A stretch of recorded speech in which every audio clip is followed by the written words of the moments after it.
Off the day! How's everybody doing? I want to put a video out that I'm working on.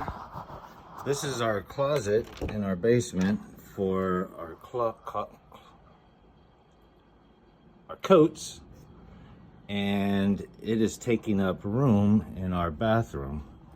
So I'm going to be moving it to the downstairs. And by doing that, I had to make this, the steps used to just go straight down right here instead of this platform being here. So I built a platform, and then I just finished sheetrocking.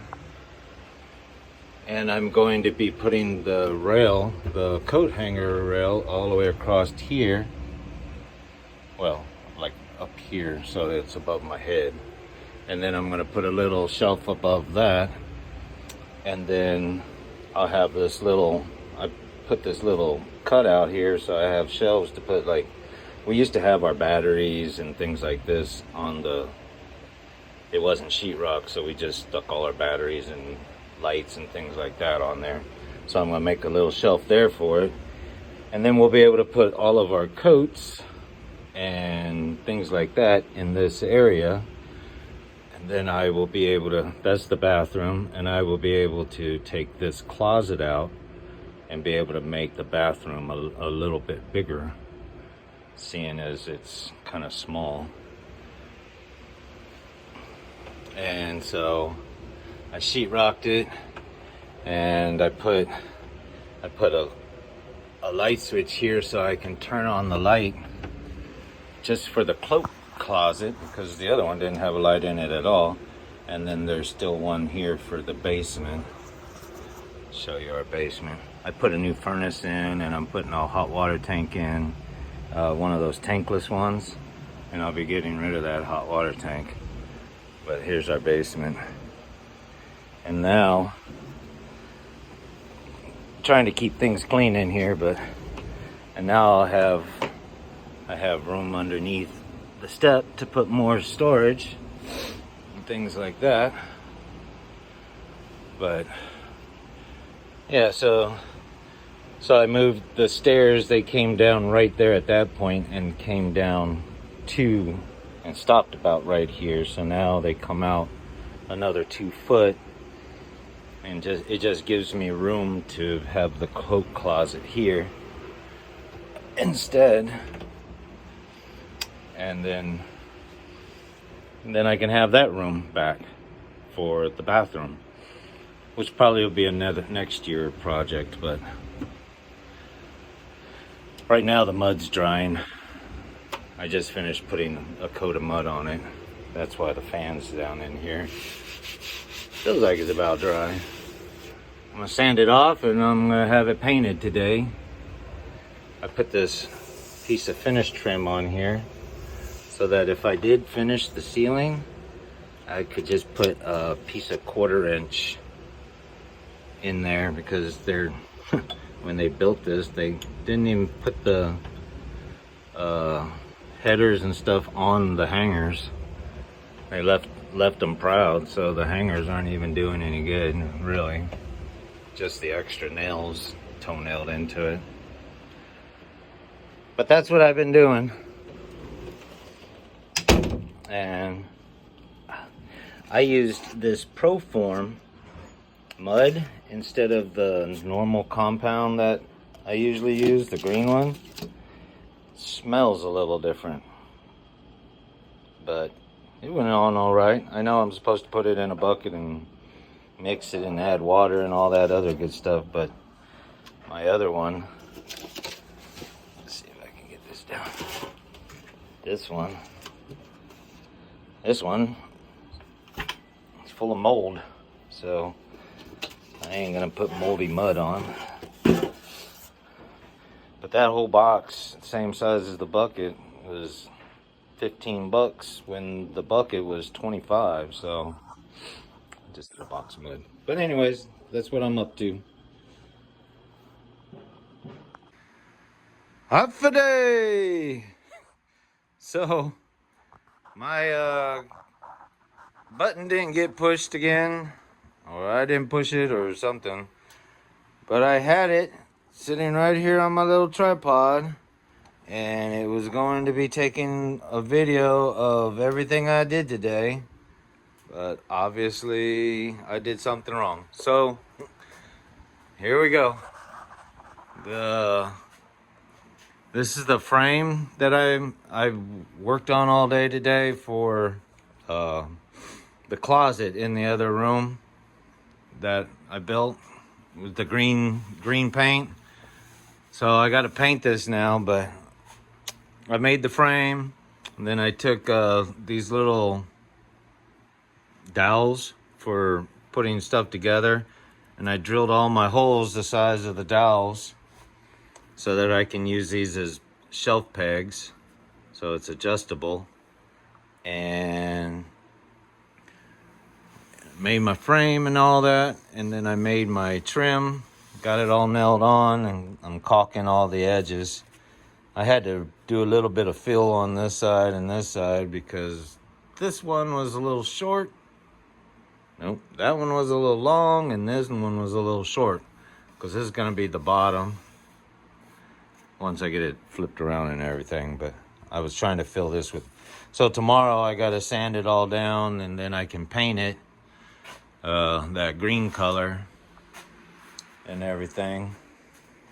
But oh, ow. So I was going through some different iterations on how to make the trim, and I started off with some drawing it out and didn't like how it was coming out drawn, so then I just started taking some different bits and stuff and trying it, and I didn't like that one, and then I tried this one and I didn't like that one, so then I tried this one and I was like, I still didn't like it. I was going to try for some different stuff, but I finally landed on this style, which I've seen in houses before, something along this style looking. So I went ahead and did something just simple. This was a 3/16 of an inch right there, and then I used a half round on the back side there, and then I cut this angle at 25, I think. I don't remember. Let's look. Oh, nope. It's at 22. So, yeah, right there, 22. So I cut it at that angle. And I was getting really close with my fingers, so I decided to make me a little push block. And this is the style I came up with. I seen somebody on Facebook make it. I think Jay Bates or something like that. I think this is the style he uses. So I made one like this. See, you can already see it went and cut through. So I'm glad my fingers weren't there. Just take it and push it along there like that. That was the angle I used. And then my router table. I finally got my router table up and running. And these are my high dollar Harbor Freight bits that I've had for forever. I think I got this set like, I don't know, 5 years ago. I love it. Does everything I need. And then probably 15 years ago I bought this set. Something like that. Used to have a nice little lid on it and everything. But so I got these two Harbor Freight sets, and so everything I router out and make, it all comes from those bits. So, and then here's my router table. See, my router comes right up out of there. It's a lot easier to do with two hands, and then I can adjust it, just loosen that up a little bit and then turn it up and down. I've had this router for probably 20, 25 years, something like that. I bought it in 1996, and that was back when I thought DeWalt was the everything, which, hell, that thing's been around that long. DeWalt definitely has got some good tools. I think they're just power tools are better than their cordless, but it just sits down there and I can turn it on and off. And this is a router gadget that I bought a long time ago. I don't know, probably 15, 20 years ago too. And this thing will move in 30 seconds of an inch increments by just picking it up and moving the measure wherever you want it to go. And then you put it right there on 0, lock it down, and then you loosen these thumb knobs and you can move the table forward and backwards.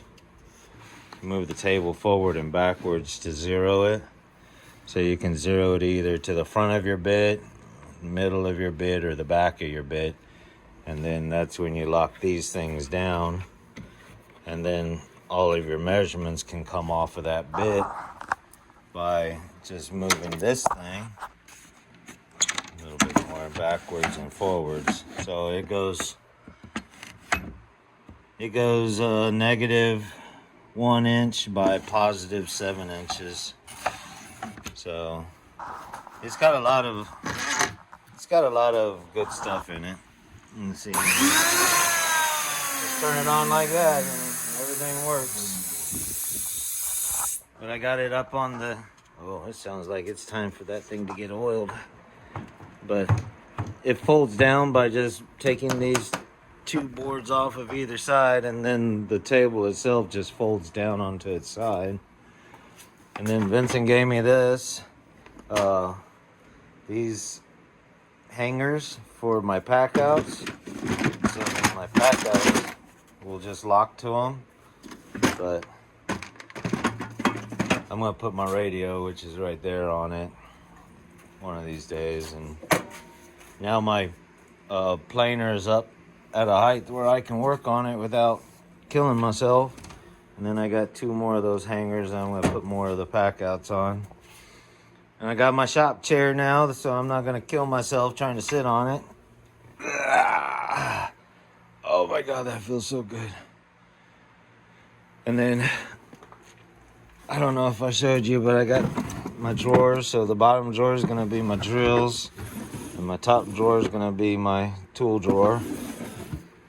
And it rolls around real nice and easy, so that's all real good. Let me unplug my router. Oh. So tomorrow I'm gonna get this thing all painted up and, well, sanded down and then painted up green, and then I'll put the backer board back on it. So it'll be all up and ready to go. And I've had the heat off in here for,